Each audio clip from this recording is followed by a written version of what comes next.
അസ്സലാമു അലൈക്കും വറഹ്മത്തുള്ളാഹി.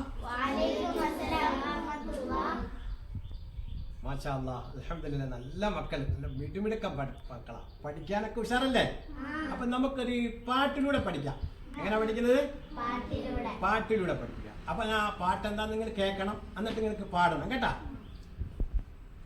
മാതാപിതാക്കളാരാണ്? പോറ്റി വളർത്തിയതവരാണ്.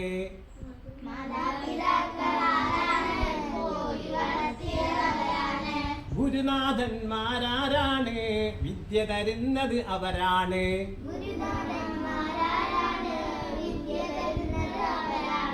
മൂത്തവർ വാക്കുകൾ എന്താണ്?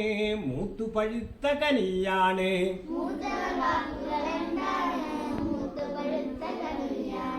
ബഹുമാനിക്കുക നാം അവരെ, ബഹുകേമന്മാരായിടുവാൻ. ബഹുകേമന്മാരായിടുവാൻ. അപ്പൊ പാട്ട് കേട്ടല്ലോ, ഒരുപാട് അർത്ഥങ്ങളുള്ള പാട്ടാണ് അല്ലേ? ഒരുപാട് വിശദീകരിക്കേണ്ട പാട്ടാണ്, ഒരുപാട് മനസ്സിലാക്കേണ്ട പാട്ടാണ്. നമ്മുടെ ജീവിതത്തിൽ ഉടനീളം ഇത് വേണം, എന്നെങ്കിൽ നമ്മൾ വിജയിക്കത്തുള്ളൂ. നമ്മൾ വിജയിക്കണോ? ഇന്നത്തെ കുട്ടികള് ബുദ്ധിയിലും അറിവ് നേടുന്നതിന് മുന്നിലാ, പക്ഷെ അദബ് കുറവാ. എന്ത് കുറവാ? അതിനകത്ത് നമ്മൾ പഠിക്കേണ്ട അദബാ. അദബില്ലെങ്കിൽ ജീവിതത്തിൽ പരീക്ഷ വിജയിക്കും, ജീവിതത്തിൽ വിജയിക്കത്തില്ല. എന്ത് ചെയ്യത്തില്ല? ഒരുപാട് A+ ഒക്കെ കിട്ടുമായിരിക്കും, പക്ഷെ ജീവിതത്തിൽ വിജയിക്കണം എന്ത് വേണം? നമുക്ക് അദബ് വേണം. എന്ത് വേണം? അപ്പൊ ഒന്നാമത്തെ വരി എന്താ? ഞാൻ ഒന്ന് പാടുക, നിങ്ങൾ കേട്ടോണ്ടിരുന്നാ മതി. മാതാപിതാക്കളാരാണ്? പോറ്റി വളർത്തിയതവരാണ്. ഗുരുനാഥന്മാരാരാണ്? വിദ്യ തരുന്നത് അവരാണ്. മൂത്തവർ വാക്കുകൾ എന്താണ്? മൂത്തു പഴുത്ത കനിയാണ്. അല്ലേ? അതിനകത്ത് ഒരുപാട് അർത്ഥം മനസ്സിലാക്കാറുണ്ട് കേട്ടോ. ഈ പാട്ടൊക്കെ പാടി ഇവിടെ വന്ന് പാടണം. ഇൻഷാ അല്ലാഹ് പറ. ഇൻഷാ അല്ലാഹ്. ഏത് കാര്യം നമ്മൾ പറഞ്ഞാൽ എന്ത് പറയണം? ഇൻഷാ അല്ലാഹ്. അള്ളാഹുലേക്ക് കണക്ട് ചെയ്യണം അല്ലേ? അതാണ് ഇൻഷാ അല്ലാഹ് എന്ന് പറയുന്നത്. എല്ലാ അള്ളാഹുവായിട്ട്, നമ്മുടെ എല്ലാ പ്രവർത്തനവും ആരുമായിട്ടാണ് കണക്ട് ചെയ്യേണ്ടത്? അള്ളാഹുവായിട്ട് കണക്ട് ചെയ്യണം. അപ്പൊ നമ്മൾ എന്ത് ചെയ്യണം? ഒന്നാമത് പറഞ്ഞ മാതാപിതാക്കൾ ആരാണ്? പോറ്റി വളർത്തിയത് അവരാണ്. അതല്ലേ നമ്മൾ പഠിച്ചത്. അപ്പൊ മാതാപിതാക്കൾ എന്ന് പറയുന്നത് നമുക്ക് ഏറ്റവും കൂടുതൽ കടപ്പാടുള്ളവർ ആരോടാ? നമ്മുടെ അമ്മയും അപ്പയോട് അല്ലേ? പിന്നെ ഉസ്താദിനോട്, പിന്നെ നമ്മുടെ മൂത്തവരോട്. അതെല്ലാം അതിനകത്ത് വരുന്നില്ല വരിയില്. അപ്പൊ മാതാപിതാക്കൾ ആരാന്ന് പറയുമ്പോൾ നമുക്ക് ഒരുപാട് കഷ്ടപ്പെട്ട് നമുക്ക് ത്യാഗം സഹിച്ച് നമ്മളെ ഈ മദ്രസ രാവിലെ വിടുന്നു അല്ലേ? നമുക്ക് എല്ലാ സൗകര്യങ്ങളും ചെയ്തു തരുന്നു. ഇത് ഉമ്മയും അപ്പയില്ലേ? അപ്പൊ നമുക്ക് ഉമ്മയായിട്ടും മാപ്പായിട്ടും കടപ്പാടില്ലയോ? എപ്പോഴും അവർക്ക് വേണ്ടി ദുആ ചെയ്യണ്ടേ? ഒരു ദുആ തന്നെ ഖുർആനിലുണ്ട് മാതാപിതാക്കൾക്ക് വേണ്ടി. മനസ്സിലായോ? റബ്ബിർഹംഹുമാ കമാ റബ്ബയാനി സഗീറ എന്നുള്ള ദുആ അറിയാവല്ലോ. എപ്പോഴും ചെല്ലണം. വിജയ് മാഷാ അല്ലാഹ് മിടുക്കൻ. അപ്പം പഠിക്കണം കേട്ടോ. അപ്പൊ എപ്പോഴും ചെല്ലണം നമ്മുടെ മാതാപിതാക്കൾക്ക് വേണ്ടി. അപ്പൊ നമുക്കൊരു പാട്ട് പഠിക്കാം മാതാപിതാക്കൾക്ക് വേണ്ടിയുള്ള ഒരു ദുആയുടെ പാട്ട്. അപ്പൊ ഞാൻ പറഞ്ഞുതരാം. മനസ്സിലാ? എന്നുടെ ഉമ്മ പൊന്നുമ്മ പഠിക്കൂ. മുത്തം നൽകും പൊന്നുമ്മ, എന്നോടിഷ്ടം കൂടിയിടും, പാലും പഴവും തന്നിടും. എന്നുടെ ഉപ്പ പൊന്നുപ്പ, മുത്തം നൽകും പൊന്നുപ്പ, എന്നോടിഷ്ടം കൂടിയിടും, എല്ലാം വാങ്ങിത്തന്നിടും. എന്നുപ്പാക്കും ഉമ്മാക്കും ഗുണമേകിടനേയാ അല്ലാഹ്. എന്നുപ്പാക്കും ഉമ്മാക്കും ഗുണമേകിടനേയാ അല്ലാഹ്. എന്നുപ്പാക്കും ഉമ്മാക്കും ഗുണമേകിടനേയാ അല്ലാഹ്. എന്തിനാ 3 വട്ടം പാടിയെന്നറിയാവോ? ഉമ്മാക്കും പാപ്പാക്കും എപ്പോഴും ദുആ ചെയ്യുന്ന കുട്ടികളെ വിജയിക്കത്തുള്ളൂ. അതാണ് ഖുർആനിൽ അല്ലാഹു തആല അങ്ങനെ ആ വാക്ക് വെച്ചത്, ആ ദുആ വെച്ചത്. മനസ്സിലായോ? എപ്പോഴും നമ്മൾ ഉമ്മാക്കും പാപ്പാക്കും ദുആ ചെയ്യണം. അപ്പൊ ഞാൻ ആ പാട്ടൊന്ന് പാടാം, നിങ്ങൾ കേട്ടോണ്ടിരിക്കുമല്ലോ. എന്നുടെ ഉമ്മ പൊന്നുമ്മ, മുത്തം നൽകും പൊന്നുമ്മ, എന്നോടിഷ്ടം കൂടിയിടും, പാലും പഴവും തന്നിടും.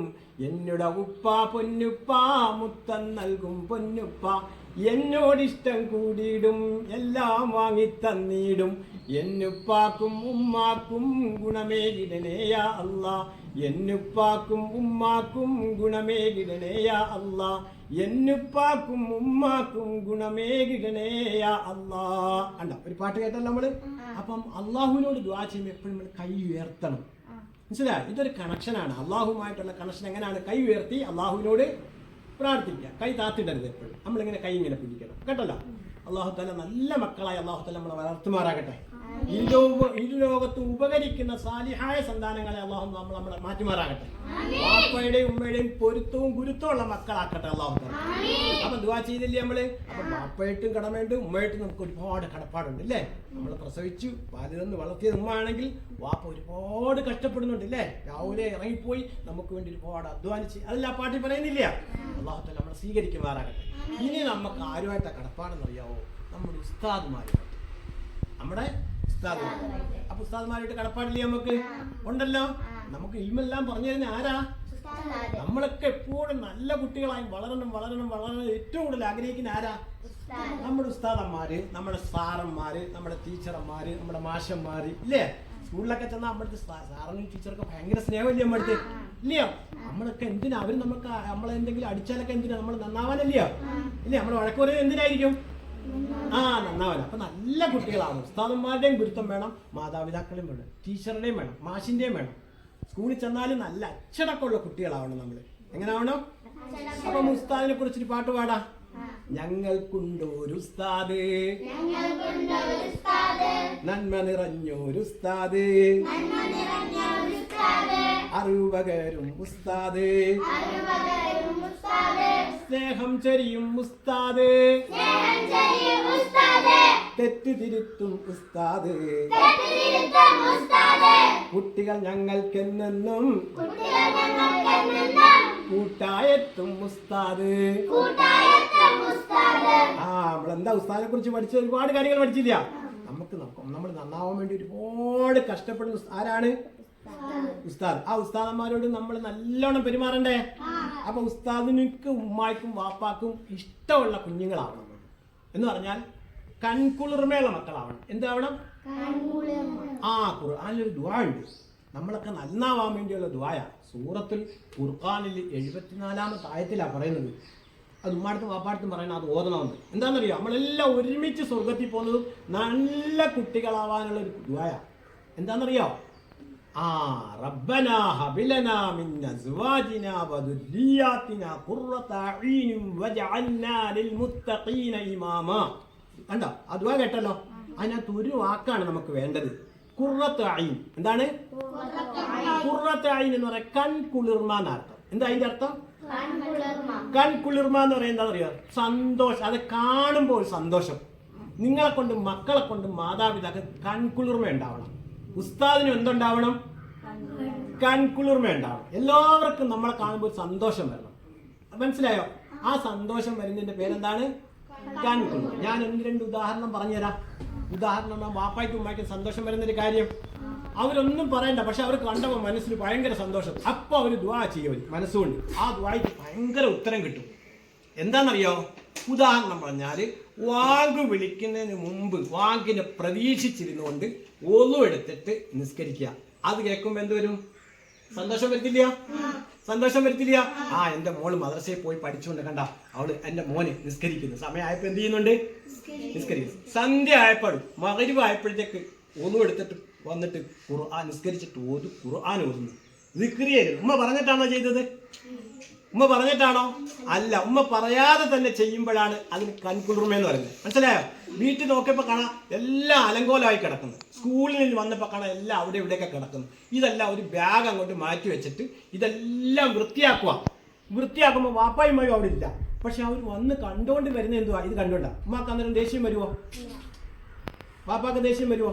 സന്തോഷം വരും. അതിന്റെ പേരാണ് കൺകുളിർമ. അതേപോലെ മദ്രസയിൽ വന്നാൽ ഉസ്താദിനെ കൊണ്ട് ഒന്നും വഴക്കൊന്നും പറയാതെ നല്ല അച്ചടക്കമായിട്ടിരുന്ന് ഖുർആൻ ഓതുന്നു, ദിക്ർ ചെയ്യുന്നു, പഠിക്കേണ്ടതൊക്കെ പഠിക്കുന്നു, പരസ്പരം അങ്ങോട്ട് പഠന കാര്യത്തിൽ ചർച്ച ചെയ്യുന്നു.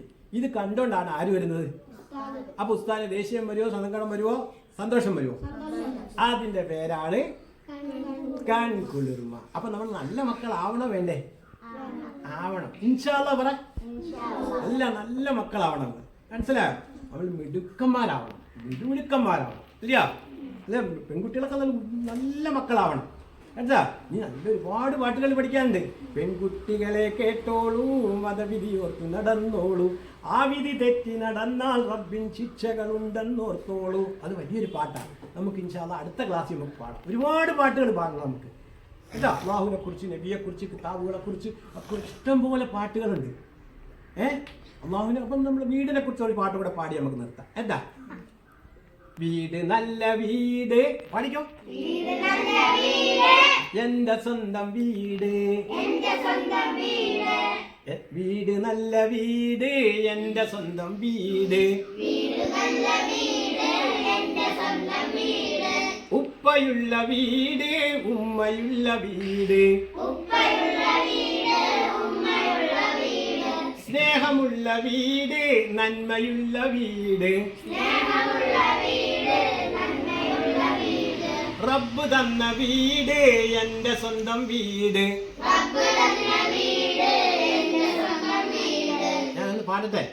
വീട് നല്ല വീട്, എന്റെ സ്വന്തം വീട്, ഉപ്പയുള്ള വീട്, ഉമ്മയുള്ള വീട്, സ്നേഹമുള്ള വീട്, നന്മയുള്ള വീട്, റബ്ബ് തന്ന വീട്, എന്റെ സ്വന്തം വീട്. നമുക്ക് വീടില്ല. അല്ലാഹു തആല നമ്മുടെ വീട്ടിലൊക്കെ ബർക്കത്തുള്ള വീട്ടാക്കട്ടെ. റഹ്മത്തിന്റെ മലക്കുകൾ സന്ദർശിക്കുന്ന വീടാവട്ടെ. എല്ലാ പൈശാചികമായ ശർറുകളെ തൊട്ട് അല്ലാഹു തആല കാത്തുരക്ഷിക്കുമാറാകട്ടെ. നിസ്കാരം മുടങ്ങാത്ത വീടാക്കട്ടെ. നിസ്കാരം കളാവുന്ന വീടാവരുത് നമ്മുടെ വീട്. അല്ലാഹു തആല കാത്തുരക്ഷിക്കട്ടെ. ഖുർആൻ പൊടി പിടിച്ചിരിക്കുന്ന വീടാവരുത്. അല്ലാഹു തആല കാത്തുരക്ഷിക്കട്ടെ. എന്നും ഖുർആനും ദിക്റും സ്വലാത്തും നന്മകളുള്ള വീടായി അല്ലാഹു തആല നമ്മുടെ വീടുകളെ മാറ്റുമാറാകട്ടെ. നമുക്ക് ഈ വീടല്ല, ഇനി ഒരു വീടുണ്ട്. ആ വീടിന്റെ പരലോകത്താണ്. എവിടാ വീട്? ദുനിയാവുണ്ട്, ആഖിറവുണ്ട്. ഇല്ലേ? നമുക്ക് രണ്ട് കാര്യങ്ങളാവണം. ഒന്ന് ആത്മാവുണ്ട്, ശരീരമുണ്ട്. ശരീരം നശിക്കും, ആത്മാവ് നശിക്കത്തില്ല. ദുനിയാവ് നശിക്കും, ആഖിറം എന്ത് ചെയ്യത്തില്ല. നമുക്ക് ശാശ്വതമായൊരു വീടുണ്ട്. ആ വീടിന്റെ പേരെന്താ? പരലോകത്തെ വീട്. ആ വീടിന്റെ പേരാണ് സ്വർഗം. എന്താണ്? ആ ഒരു പാട്ട് കൂടെ പാടട്ടെ. നിങ്ങൾക്ക് ഇഷ്ടമാണോ? ഇൻഷാ അല്ലാഹ്. പരലോകത്തൊരു വീടുണ്ട്, സ്വർഗമതെന്ന വീടുണ്ട്, തേനാറവിടെ ഒഴുകുന്നു, മധുരഫലങ്ങൾ വിളയുന്നു, റബ്ബിനെ നേരിൽ കാണുന്നു, ആശകളെല്ലാം വീടുന്നു, എന്നുടെ ലക്ഷ്യമതേ സ്വർഗം. ഞാനൊന്ന് പാടട്ടെ. പരലോകത്തൊരു വീടുണ്ട്, സ്വർഗമതെന്ന വീടുണ്ട്, പാലാറവിടെ ഒഴുകുന്നു, തേനാറവിടെ ഒഴുകുന്നു, മധുരഫലങ്ങൾ വിളയുന്നു, റബ്ബിനെ നേരിൽ കാണുന്നു, ആശകളെല്ലാം വീടുന്നു, എന്നുടെ ലക്ഷ്യമതേ സ്വർഗം. നമ്മുടെ ലക്ഷ്യം എന്താവണം? സ്വർഗം. നാളെ അവിടെ ചെന്നിട്ട് കാണുന്ന വലിയൊരു നിഅമത്ത അല്ലാഹു തആല കാണുക എന്ന് പറയുന്നത്. എന്താണ്? അല്ലാഹുവിനെ ലിഖാ എന്നാ പറയുന്നത്. എന്താ പറയുന്നത്? അല്ലാഹുവിന്റെ ലിഖാഇനെ നമ്മൾ കാണുന്നു. മനസ്സിലായോ? അതിനുവേണ്ടി ആഗ്രഹിക്കണം. ആ സ്വർഗത്തിൽ നമ്മൾ അല്ലാഹു തആല എത്തിക്കുമാറാകട്ടെ. അതിനുള്ള അമലുകൾ ചെയ്യാനുള്ള തൗഫീഖ് നമുക്ക് നൽകുമാറാകട്ടെ. അപ്പൊ നമ്മൾ ഇന്ന് പഠിച്ചെന്ന ഉമ്മായുടെയും മാതാപിതാക്കളുടെ ഗുരുത്വവും പൊരുത്തവും നമ്മുടെ മൂത്തവരൊക്കെ പറയുന്നത് അനുസരിച്ച് നല്ല അനുസരണമുള്ള മക്കളായി അല്ലാഹു തആല നമ്മളെ വളർത്തുമാറാകട്ടെ. അതിനുള്ള സാഹചര്യങ്ങൾ നൽകുമാറാകട്ടെ. അല്ലാഹു തആല നമ്മളെ സ്വീകരിക്കുമാറാകട്ടെ. അസ്സലാമു അലൈക്കും വറഹ്മത്തുള്ളാഹി.